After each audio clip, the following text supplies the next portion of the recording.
Today's topic is program management. In this lesson, we're going to look at how to effectively manage our program in terms of quality. We'll discuss the quality standards for the National Association of the Education of Young Children. We'll discuss why program quality matters and the steps we need to take to ensure that we have a successful program. We'll learn how to measure quality through surveys, evaluation, self-reflection, and assessment. We'll look at how to effectively work with our colleagues and how to engage the community. We'll look at how to handle disagreements and criticism. And we'll look at the tools we use that promote effective program management. Having a positive workplace environment not only impacts you as a teacher, it impacts your coworkers, your supervisors, the children and families in your program, as well as the community as a whole. Your program's reputation relies on the atmosphere that it produces. If teachers and families are happy, the community is happy. People want to be involved, and parents want to send their children there. In the same way, if the atmosphere is negative, everyone suffers. Your program's atmosphere can even impact child development. Think back to Urie Bronfenbrenner's ecological systems theory. Social circumstances in a child's environment impact their growth and development. Children can sense when there's tension between adults. If you don't have a good relationship with the parent, you're likely to not have a good relationship with the child either. If you're not getting along with your teaching partner, your children are likely to notice. In this lesson, we're going to look at some ways that we can build positive relationships in our program.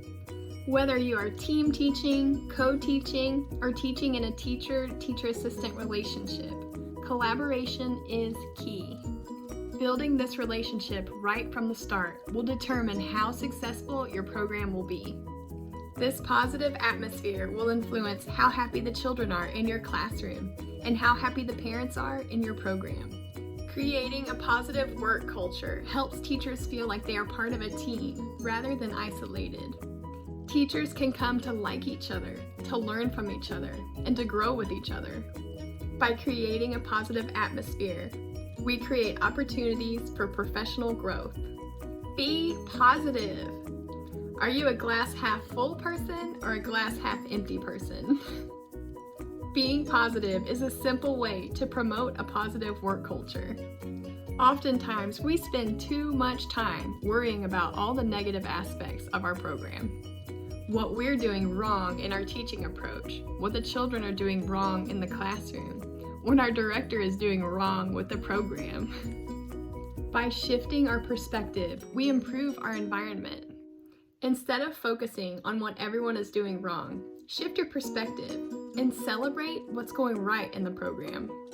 Dr. Becky Bailey says, we get more of what we notice. So start noticing the positives in the people you work with. Call them out for doing something great, give them compliments, send them a word of encouragement, or ask them to model an activity that you're really interested in trying with your own students. It's not a competition. When someone else succeeds, it doesn't mean that you're falling behind. The better they look does not mean the worse you look. Be happy with other teachers when they think of a new way to teach a lesson or a creative way to solve a problem. Collaborate with them. They might even have some advice to offer. Set clear expectations. Team teaching and co-teaching can come with some challenges. Sometimes you may feel that your voice is not being heard, or you may do something that your team teacher doesn't agree with. Communicate with your partner so that you both get an equal say in what is going on in the classroom. You may even want to consider dividing up your roles and responsibilities. One year when I was co-teaching, my co-teacher had a background in art. She was phenomenal at art, and she thought of all kinds of things I never would have thought of. Needless to say, she led the art groups and I led math and reading groups. Another year I taught, my co-teacher had a passion for teaching literacy. So she led reading groups, and I led math and art groups with my newfound knowledge from my teacher the year before. Talk to the teacher you work with and devise a plan that works for you. Use your interests and backgrounds to help guide your decisions. Build community. It is so important in building a positive work atmosphere to spend quality time with your staff. All work and no play is not conducive to building positive relationships. Talk to your colleagues, get to know them. Find out what they like and dislike.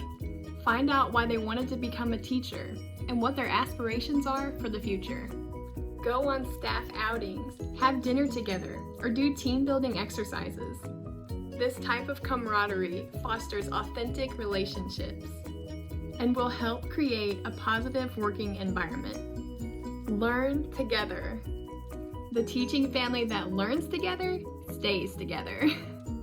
Participate in professional development opportunities alongside with your fellow teachers.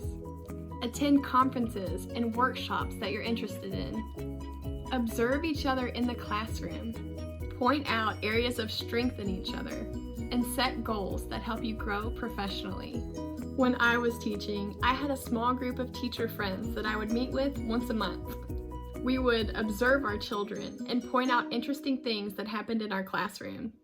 We would ask for advice on issues we were facing, and simply just offer words of encouragement to one another when we were feeling overwhelmed.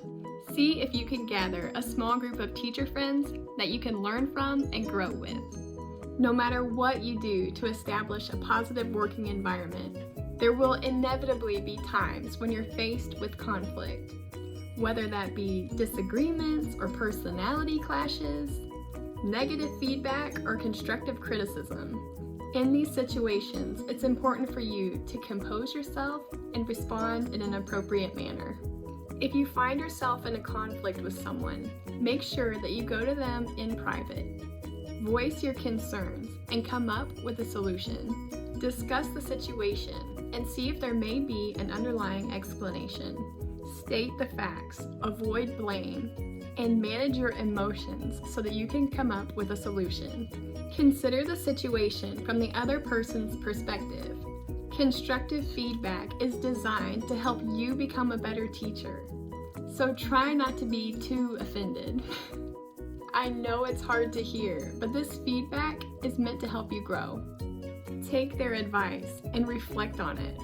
We all have areas on which we can improve. Hearing that you have areas you need to work on is not fun for anyone. It's not even fun for the person who has to give you the feedback. It's important when receiving this feedback to be humble. Nothing will stop your growth as a teacher than your own pride. Stop, take a deep breath, and genuinely listen to what your administrator has to offer to you. And recognize that no matter how awesome the teacher you are, you can always get better. Realize that there may be better ways. Your administrator may not be saying what you're doing is wrong, but they might just offer you a better way, a piece of advice that they've learned along the way. It's not about who's right or wrong. It's about doing what we can to offer our children the very, very best. Be open-minded to their criticism. Administrators aren't perfect either, and sometimes they may not know the full circumstance of what's going on in your classroom. But the answer is not to get defensive or to shut out their advice. Explain your point of view, but be genuinely open to their suggestions, and develop a plan together. And finally, be excited about the growth process. We all want to grow professionally and become the best teachers that we can be. But this is a process, and sometimes a painful process. But embrace it wholeheartedly. I can promise that it's worth it.